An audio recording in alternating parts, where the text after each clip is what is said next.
Climate action. We're here to talk about climate action, and I'm very excited about this panel. We face two enormous problems in this world today. One is climate change, and the other is poverty and inequality. And we need to figure out how to solve those problems together, not separately. And they are very related to each other. So I'm very much looking forward to the comments we're going to hear from our minister. And the one thing I will say is that one of the things we have to think about is how we produce good jobs as we clean the environment. Because good jobs have been there in the resource industry, particularly in British Columbia, in mining and forestry. Some of those jobs will remain, but in coal production, many of those jobs will disappear. And as we lose those good unionized jobs, we have to think about how the jobs of a cleaner environment are good jobs, good wages, benefits, and pensions. And to that end, we formed a coalition with the environmental movement called Green Jobs BC a number of years ago. Our current Minister of the Environment was one of the founders of that initiative, that coalition between Labour and the environment. And that bodes well for his work in his ministry. So I'm going to invite up the Minister of the Environment, the Honourable George Heyman. It is a pleasure to see him there with his deep background in labour. So over to you.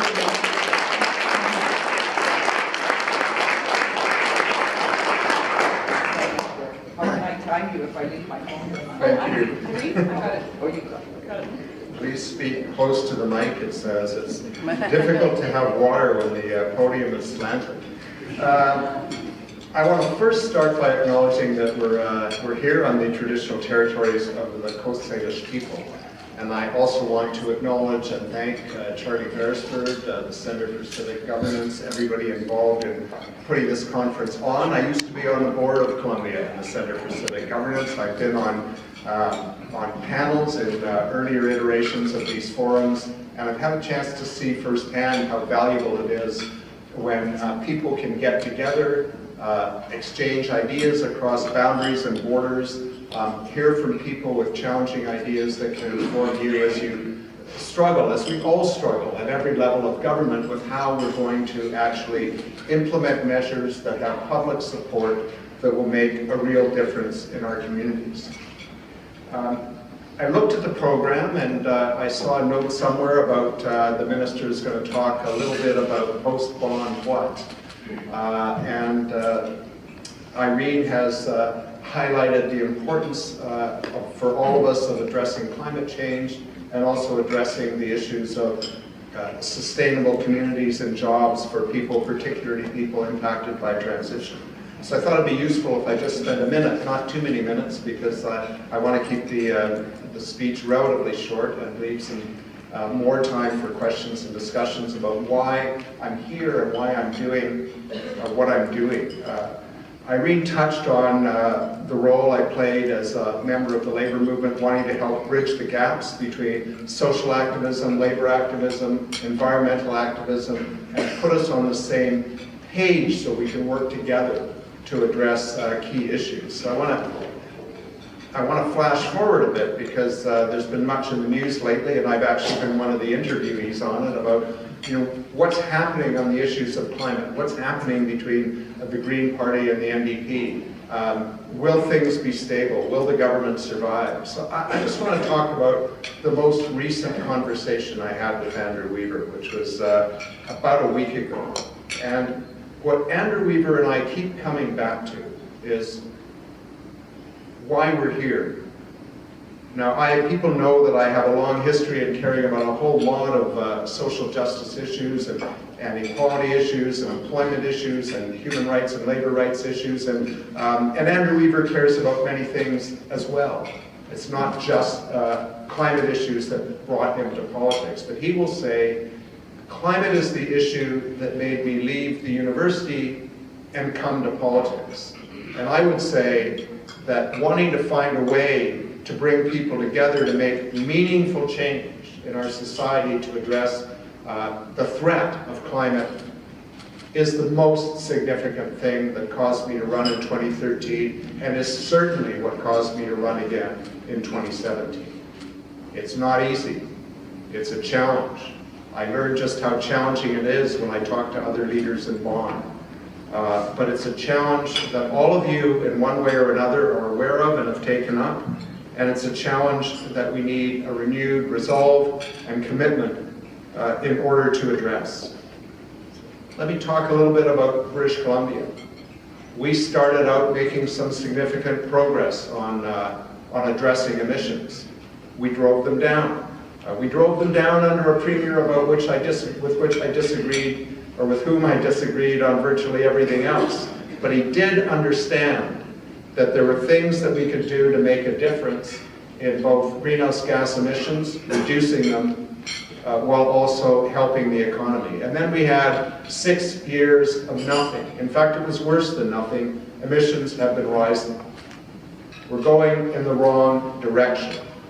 And when I went to Vaughan and I met with people from the United States and from other countries, it reaffirmed for me how important it is that what's called subnational jurisdictions, provinces, states, cities, plow ahead regardless of what levels of government above them or in other jurisdictions are doing. Because it is the sum of all those actions that make a difference. It's not that national policy is unimportant, it's critically important. But if we look at the United States, I arrived in Vaughan and I saw a cluster of tents and it said #WeAreStillIn. And I thought, okay, great, that's some sort of joke. This is a bunch of intense and committed environmental organizations who are saying, despite our president, we're still in. But what I learned was, it was all of those people, plus representatives of close to 20 states in the United States, that together constitute one of the world's largest economies, bigger than the rest of the United States put together, who have all said, we don't care what the national policies are. I mean, they do care, but we will continue to reduce emissions. We will continue to move toward carbon pricing. We will continue to move toward clean energy vehicles. We will continue to move toward a low carbon economy and a low carbon transition. And I met with people from states and provinces and European countries and cities who had taken amazingly significant concrete actions to move it along. And it's making a difference. It's not enough yet, but it's making a difference. And what I heard, I want to share before I forget to do so, probably what had the most profound impact on me in Vaughan. In Vaughan, there was a strong Indigenous presence from Canada, from South Pacific Island nations, from southern countries, and the message of the Indigenous people was profound.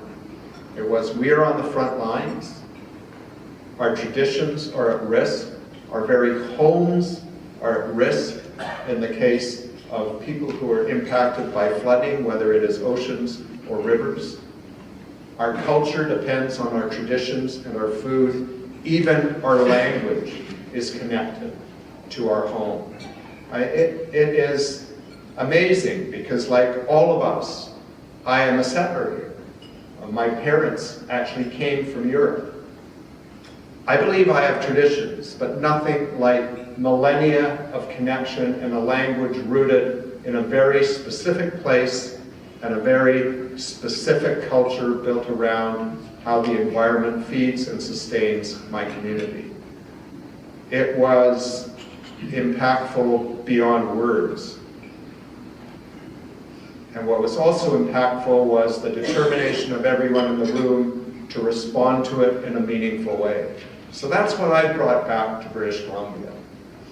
And when I look around, when I think of sessions like this one I've been at with civic leaders, when I think of the 5 municipal climate leaders breakfasts I've attended at the Union of BC Municipalities, when I think of the work of the Community Energy Society, I know I have the last word wrong, Dale, but everyone here I think knows what I mean.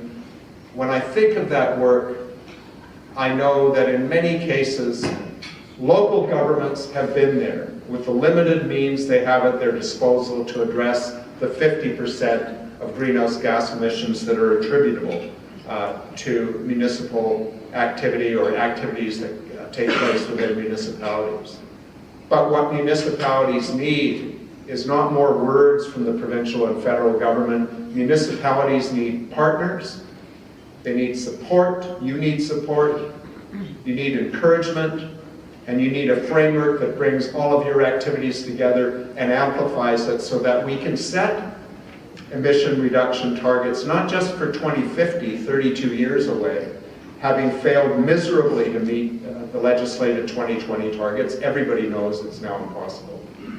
We need to set a new target, but more importantly, we need a plan that says these are the steps we are going to take in industry, in transportation, in building, heating, and lighting, and energy use that will get us there. Now, it's not going to be a mathematical formula that's exactly precise. It's going to be evolving every year. We're going to have to change it as we discover new things. In some cases, we'll be able to do more. In other cases, we'll be able to do less than we'd hoped in some areas, which means we have to do more in others. But what everybody deserves in British Columbia, what everybody deserves in Canada, what everybody deserves in every municipality in this province and every First Nation in this province is transparency, is a clear plan, and is a commitment from the provincial government to work together to meet that plan. And if we can't do that, we will be miserable failures. We will be miserable failures for the people who come after us, who depend on what we're doing today, and we'll be miserable failures for the people who live in this province today, who work in this province today, who are trying to raise families in this province today and work in good jobs in this province today. People need to know that there's a plan. People need to know that they have partners. People need to know that we're sincere, and people need a framework in which we can work together most effectively. We've done a few things since we formed government a few months ago, and I want to recognize the important work that's being done by the Climate Solutions and Clean Growth Advisory Council. Taylor Backrack is here. He's a member of the council. I think Matt Horn is also a member of the council and was here yesterday from the municipal sector. Josie Osborne from Tofino is there. We also have important First Nation leaders, Catherine Tenise, Gordon Planis, Aaron Sumahetsa, all bringing important perspectives, all there to hold us accountable, all there to show us opportunities, show us successes, and warn us of pitfalls. We also have dedicated public servants, but I think the most important thing is we have a government that cares. We have a government that has repeated a commitment to set and meet targets. And I know there are questions in this room, and I'm going to leave them for the question period. But the bottom line is, the only touchstone of a climate plan is, are your emissions going down? The only touchstone of our climate plan will be, do you have a credible plan, all in, to meet the targets that you say you are going to set? Whether it is supporting First Nations solar energy projects, whether it's supporting transition to biofuels, to deal with waste that otherwise is releasing greenhouse gases and polluting water, whether it's setting targets and helping people meet them to move off internal combustion engines and to get into both transit and zero-emission vehicles, whether it's a plan to retrofit homes, commercial buildings, and public buildings to reduce energy use, and most importantly, whether it's a plan to spur clean technology and provide good jobs and training for those good jobs to our children. It has to be a plan that does all of those things. It has to be a plan that feeds people's hopes instead of stoking their fears. It has to be a plan that you can believe in and that you can participate in. And if I can help move that plan along, I will never regret for a minute that I ran for office. Thank you very much.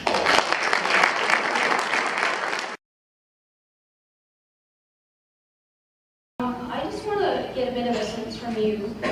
We hear about other jurisdictions all over the globe that are facing issues with running out of water. And I understand BC, is constantly falling from the sky, so we get complacent. But can you speak to what the provincial government has in terms of knowledge of what we have for water resources, and really, where are we at?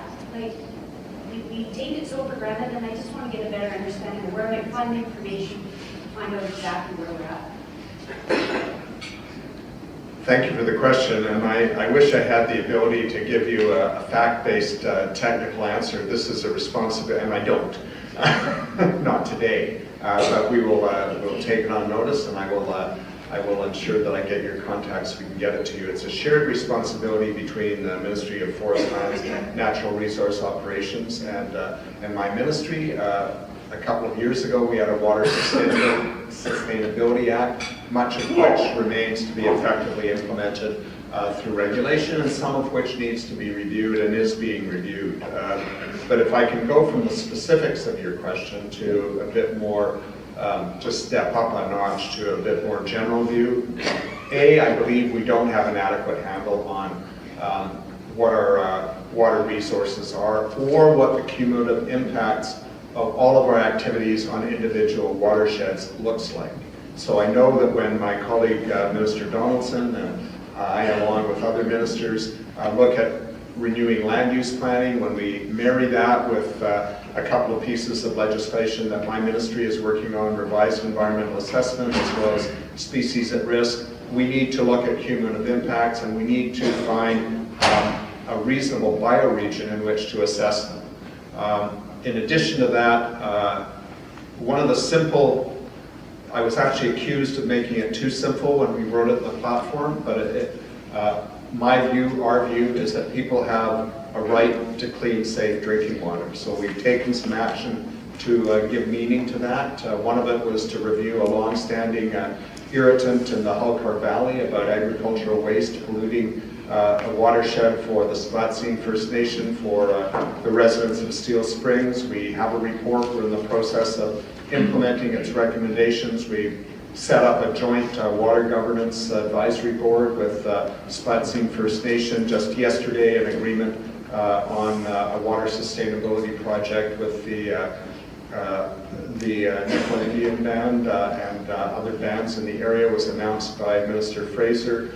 We are going to move ahead with community-based water security and governance in a number of ways, and in addition to that, we will also look at dealing with some of the things that create water safety problems and looking to remove those as hazards and rechannel them and repurpose them into potential economic activity of a different sort. I would offer agricultural waste as an example. Instead of polluting water, we should be using it to create biofuel. Okay, we had a question there, and then Brianna.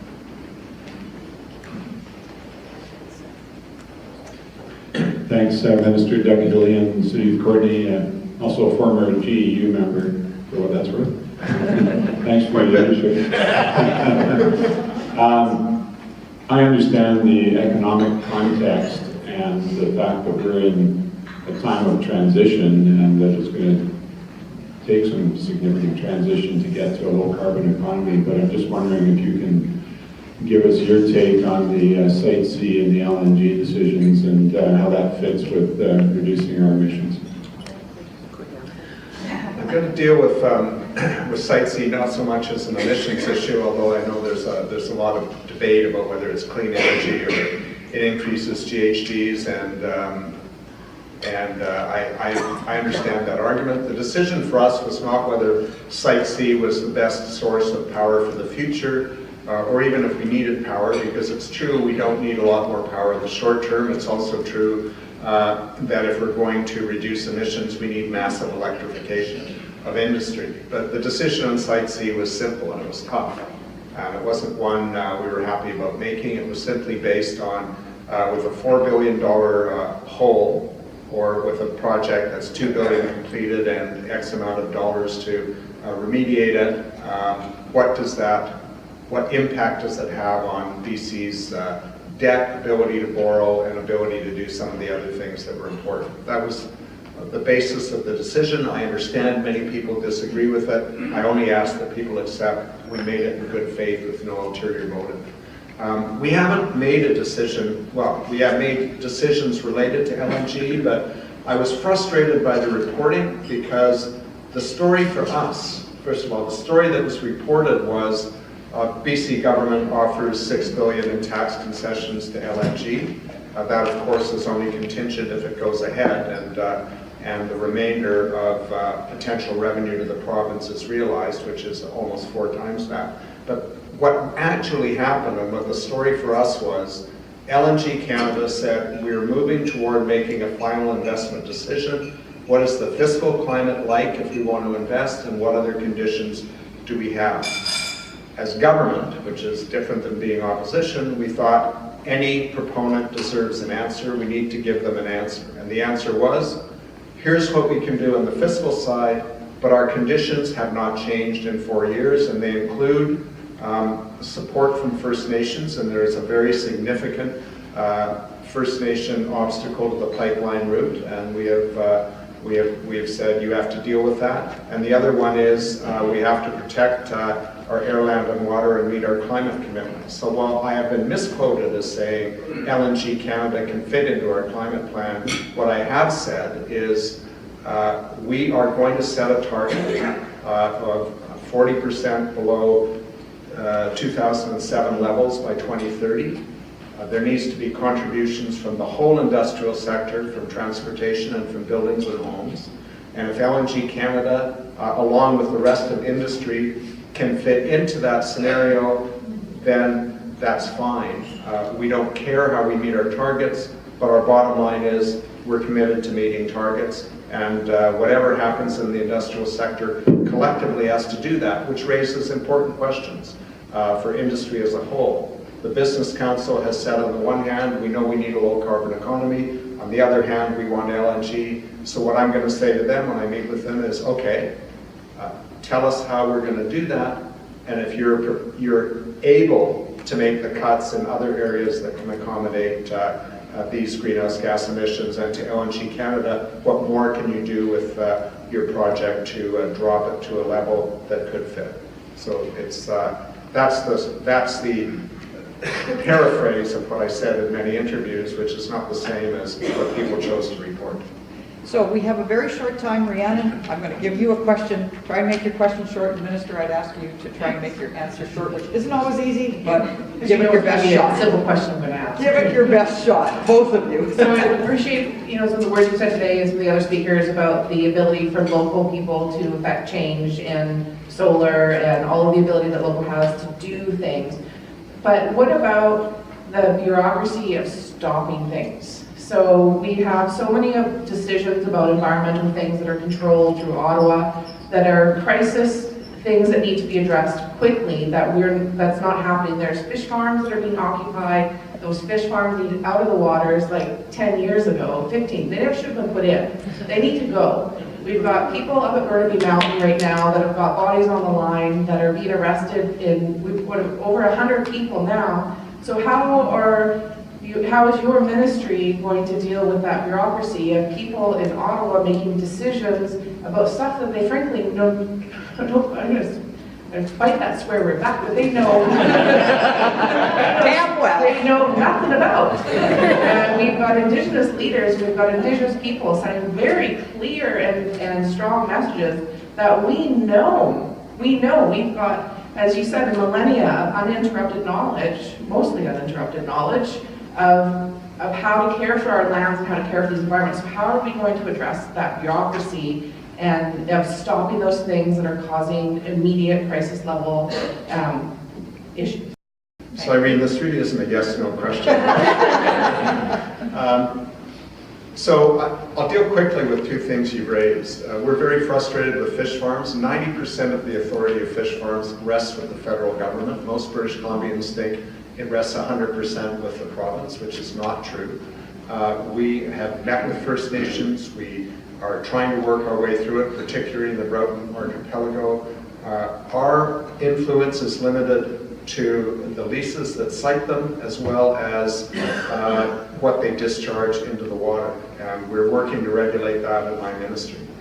We've been trying to get the federal government to the table on this, and we're trying to push them to the table, and so far they've been refusing. So we need the help of citizens to understand that we can only handle 10% of this issue, because that's the amount of authority we have. On Kinder Morgan, it is constitutionally a federally regulated project, and we've done everything we can to put conditions on it. We've gone to federal court to say the decision to approve it should be thrown out in support of the Tsleil-Waututh and the cities of Burnaby and Vancouver. We continue to look for every tool we have to do it, including proposing regulations that have raised a huge challenge to us from Alberta, from the federal government, and we are taking that to court. We're doing the best we can. The decision really is contrary to that, though. That the Fulton decision made it really clear that it's constitutionally, Tsleil-Waututh has the power to stop it.